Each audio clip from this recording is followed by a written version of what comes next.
اور ناظرین، جشن آزادی کے موقع پر جہاں شہری جھنڈے اور جھنڈیوں سے گھروں کو سجاتے ہیں، وہیں شہروں میں پودے لگانے کا رجحان بھی بڑھ رہا ہے۔ مزید جانتے ہیں خرم گلزار سے۔ خرم، آگاہ کیجیے گا۔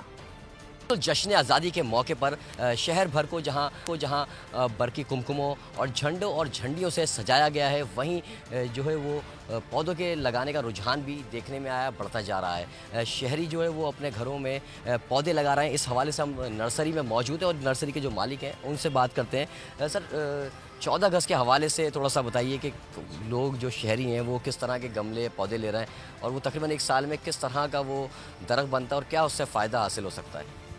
شہری جو ہے آج کل 14 اگست کے حوالے سے آ رہے ہیں، پودے خرید رہے ہیں۔ ایسے نیم کا پودا ہو گیا، گلموہر کا ہو گیا، جتنے بھی زیادہ تر درخت لے رہے ہیں تاکہ اس سے نا چاؤں کا بھی سلسلہ بڑھتا رہے اور لوگوں کو فائدہ ہوتا ہے اس سے پودے لگانے سے۔ جی بالکل، جشن آزادی کے موقع پر جہاں بچے ٹھیک ہے خرم، آپ کا بہت شکریہ۔ سبسکرائب کریں اور بیل دبائیں تاکہ کوئی خبر رہ نہ جائے۔